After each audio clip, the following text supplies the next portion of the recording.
de novo. Eu sou o senhor Champions. Ele fez de novo. O pé responde ao coração. Mais uma vez. Cristiano de bicicleta, minha nossa. Ele vence, vence e vence. Bom dia, boa tarde, boa noite para você que tá chegando aqui no canal Em Cima do Muro. E hoje vamos comentar um pouco sobre o clássico que aconteceu de São Paulo e Corinthians. Um jogo deveras bem complicado de se assistir, muito feio mesmo. Corinthians e São Paulo protagonizaram um jogo horroroso, assim como tem sido vários outros jogos paulistas mesmo, assim. Parece que nesse começo de campeonato os times que estão dando mais orgulho são aqueles de menos expressão, Mirassol, Bragantino. Eu acho que a própria tabela tem demonstrado isso, mas também tem enganado bastante, já que o Palmeiras está com 9 pontos e o futebol apresentado pelo Palmeiras também tem sido algo deplorável. Mas clássico é clássico, a gente sabe muito bem que esse tipo de jogo tudo pode acontecer, e o São Paulo tinha tudo para praticamente ganhar o jogo, mas concedeu o empate para o Corinthians no final do jogo. Jogo esse que aconteceu em Itaquera. O certo seria talvez o Corinthians dominar a partida, ou mesmo conseguir garantir a vitória desde o começo, mas aparentemente o São Paulo foi superior ao Corinthians, então tava tudo, tinha aquele script já pronto e preparado, declarando que o São Paulo era um time muito ruim, polêmica, uma draga, o time jogando porcaria nenhuma. Mas parece que o Corinthians conseguiu realmente surpreender o seu torcedor de uma forma negativa e não apresentou um bom futebol. Então a gente vai comentar um pouquinho sobre o que foi o jogo e também analisar um pouco algumas falas, tanto de Dorival como do Crespo, porque eu achei bem interessante, então eu queria realmente trazer aqui pro canal. Gostaria de pedir, obviamente, que você deixe seu like, comenta, compartilhe, se inscreva no canal para ajudar e bora pro vídeo. Iniciando aqui a análise do jogo por parte do São Paulo. São Paulo tinha tudo para perder esse jogo. Eu acreditava, ou mesmo todo mundo acreditava, acho que até o torcedor do São Paulo mais esperançoso estava torcendo para o placar não ser tão elástico, porque realmente o time do São Paulo não está bom, o time do São Paulo não vem atuando bem. A própria declaração do Luciano no primeiro jogo do São Paulo foi já preparando o seu torcedor para que esse ano realmente seria algo terrível, algo difícil de aturar. Mas como assim, o futebol tem aquelas suas surpresas, o São Paulo surpreendeu nesse clássico contra o Corinthians, tendo uma torcida avassaladora por parte do Corinthians. O São Paulo não se amedrontou e foi lá e abriu o placar com o Tapia. E aí depois vocês já sabem como que é, né? Se você tá fora de casa, você abre o placar e você tenta segurar o placar de qualquer maneira. E assim foi o jogo do São Paulo, que não tem muita qualidade a se oferecer. Teve a volta do Lucas atuando no meio de campo, então isso aumenta um pouco a qualidade do próprio São Paulo. Mas o time como um todo não está muito bom, então o que o São Paulo poderia apostar era realmente em conseguir um gol e segurar o placar o máximo possível, e assim foi feito. Eu acredito que também o Arbeloa fez um bom jogo e estava realmente conseguindo segurar o ataque do Corinthians, que não estava atuando muito bem, mas não foi talvez o suficiente ou mesmo o que se esperava de ambas as equipes, porque justamente o placar, ou mesmo o time que deveria estar pressionando nesse jogo era realmente o Corinthians, mas que chegava com pouca ofensividade, falta de criatividade realmente para chegar no gol que deveria ser feito bastante em cima do São Paulo e não aconteceu. Mas assim, foi realmente um jogo de clássico, um jogo do qual a gente sempre espera que aconteça, que é o famoso 50-50, mas com certeza o torcedor corintiano não gostou nem um pouco de tudo que aconteceu nesse jogo. Então, já vou aqui introduzir a parte do Corinthians, em que o autor do gol do empate foi o Breno Bidon. Todo mundo esperando que talvez Guinegão fosse um destaque, Yuri Alberto pudesse realmente fazer algum gol, mas o garoto foi lá e decidiu e empatou o jogo, não deixando ser tão trágico esse empate. Obviamente que o torcedor corintiano, e com razão, esperava muito mais do seu time, não querendo falar também que o Corinthians está bom, porque realmente não é um time que está atuando tão bem assim. Mas pelo menos jogando em casa, com o apoio da sua torcida em massa, acredito que o torcedor corintiano esperava com que o jogo fosse totalmente diferente, mas não foi. O Corinthians não jogou bem, Dorival ainda não tinha todas as suas peças disponíveis, e ainda eu vou chegar lá para comentar um pouco sobre isso, mas Breno Bidon é aquele jogador que estava sendo bem cogitado em outros times, se eu não me engano o próprio Flamengo queria o jogador, e o Corinthians conseguiu segurar, e desse jogo eu acho que foi demonstrado por que o Breno Bidon não pode sair do Corinthians, porque justamente é um jogador que ainda pode oferecer e muito ao clube. Não sei se é aquele tipo de jogador que vai ficar ao longo da temporada e vai conseguir se consolidar no time, mas é realmente um jogador, eu não diria jogador diferenciado, porque tudo que ele fez foi um gol também, ele não fez uma excelente partida. Mas ele atua por uma posição que carece não só do Corinthians, como também de todos os outros clubes, que é aquele clássico meia armador, o meia armador e meia ofensivo, porque o Breno Bidon consegue chegar muito bem perto do gol e concluir. O problema é quando o Dorival pega ele e joga ele lá pra trás na parte da marcação, que aí realmente você mata a melhor qualidade que tem do jogador. Mas ele foi o responsável pelo gol do empate, então obviamente que ele sai, entre aspas, como o herói dessa partida, porque era uma partida que estava se encaminhando para ser totalmente trágica, tendo uma vitória do São Paulo em Itaquera. Cara, isso aí seria realmente incrível por parte do São Paulo. Mas Breno Bidon conseguiu salvar a situação do Corinthians e garantir pelo menos um empate daquela. Se não tinha como vencer, que era a situação do Corinthians, pelo menos um empate garantido, um pontinho para cada lado, e todo mundo sai triste. Porque o próprio São Paulo sai com aquele gostinho de derrota, porque estava garantindo a vitória até o final do jogo, e o Corinthians sai com aquele sentimento ruim de não ter conseguido apresentar um bom futebol para o seu torcedor dentro de casa. Então, todas essas situações são levadas em consideração, principalmente num Campeonato Paulista que é bem curto, um Campeonato Paulista que, se você vacilar, você tá fora da próxima fase, ou tem que tomar até muito cuidado para não ser rebaixado. Tudo bem que são só 2 clubes rebaixados, então fica realmente bem difícil disso acontecer. Mas é o famoso, não é bom dar chance ao azar não, cara.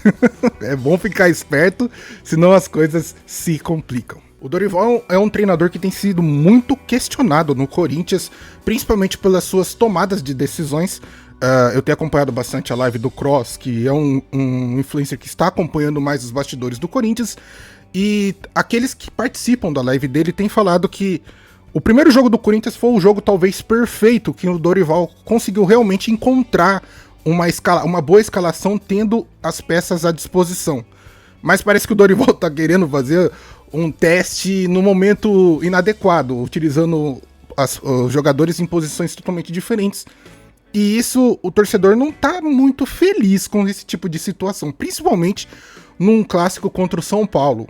E então talvez o que o Dorival tem entregado no Corinthians não tem sido satisfatório para o seu torcedor. O engraçado é que algumas situações têm acontecido no Corinthians que seu próprio torcedor tem dúvida do tipo de perguntar de alguns jogadores que não têm atuado, Memphis Depay, por exemplo. E aí quando o Dorival tem que dar uma satisfação, ele não consegue sanar a dúvida do seu próprio torcedor, porque eu acredito que nem ele tenha consciência do que está acontecendo, e ele também não pode passar uma imagem de que o Corinthians está mais bagunçado do que se imagina. E os dirigentes, que talvez deveriam estar presentes e realmente sanar essa dúvida que o torcedor tem, que a imprensa tem, simplesmente se escondem numa situação do tipo mexer realmente com o sentimento do torcedor. E isso fica realmente complicado para qualquer um. Então, o Dorival tá realmente... A cada entrevista pós-jogo, ele fala que precisa de mais jogadores, precisa de reforço. Só que o reforço que tá vindo aí, eu acho que o torcedor corintiano não vai gostar muito não. Que é também o próximo assunto aqui que eu quero introduzir para vocês, sobre o Crespo. Crespo, na coletiva, foi perguntado sobre um jogador específico, e quando foi perguntado sobre esse jogador, o Crespo falou: eu não conto com um jogador corintiano. E para a tristeza da torcida corintiana, o Corinthians está contratando o Alisson, que mais vive no DM do que vive dentro de campo. Então, olha o nível do scout dos times brasileiros, cara.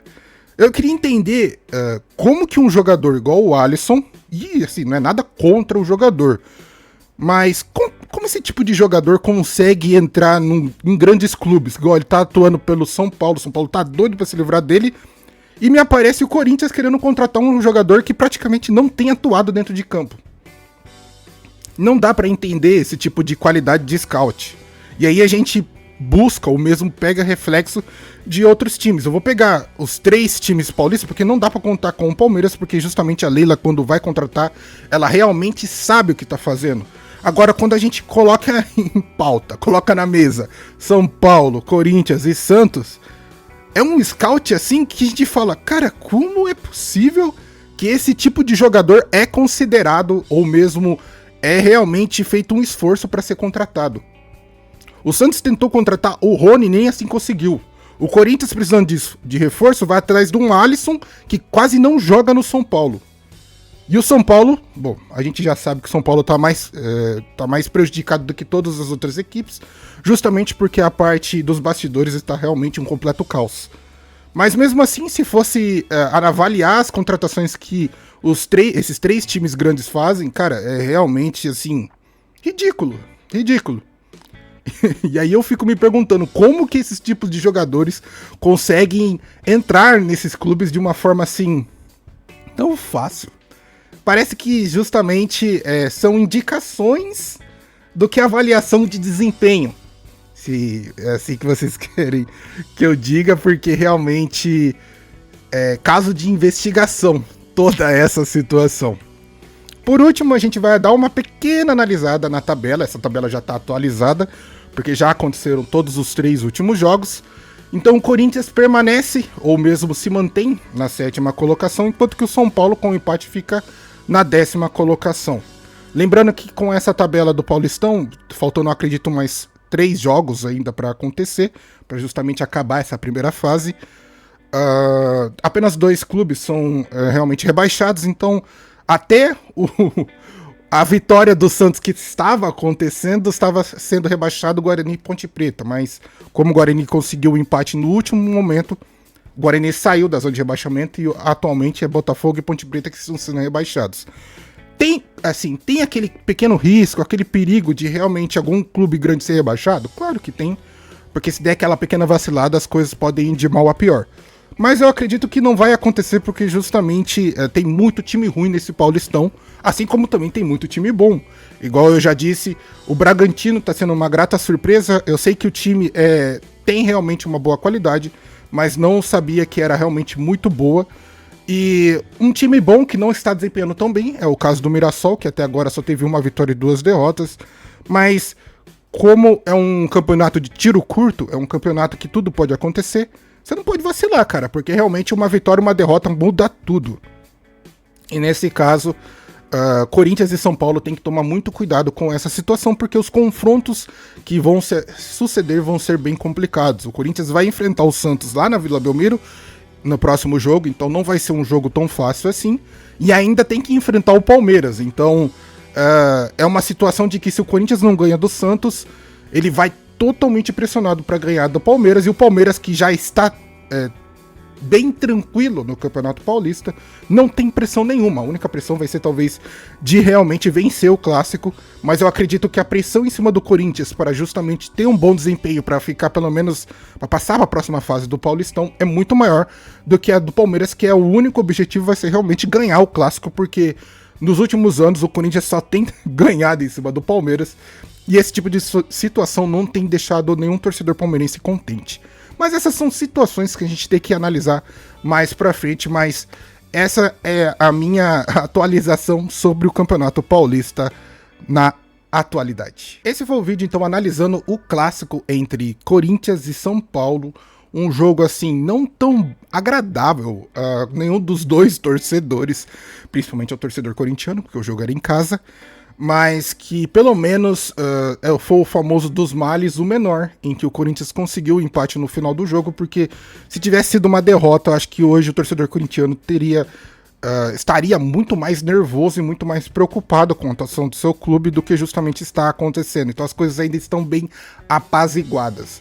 A situação é, se o Corinthians perde para o Santos no próximo jogo, é o famoso, quem perdeu o próximo jogo começa a se preocupar ou realmente entrar na famosa crise. Porque justamente a situação de Corinthians e Santos estão bem equiparadas. Ambos têm uma vitória, uma derrota e um empate. Então é aquela do quem vencer o próximo jogo realmente consegue ter uma calmaria maior do que a outra equipe. A situação pior eu acho que vai ser se ambas as equipes empatam. Porque justamente os dois vão entrar em crise ao mesmo tempo. E aí as coisas realmente se complicam. Mas aí, o que você acha, que você pensa? Deixa aí nos comentários. Gostaria de pedir que você deixe seu like, compartilhe o vídeo caso você queira, se inscreva no canal para ajudar. Vou ficando por aqui, vejo você no próximo vídeo. Tamo junto e falou!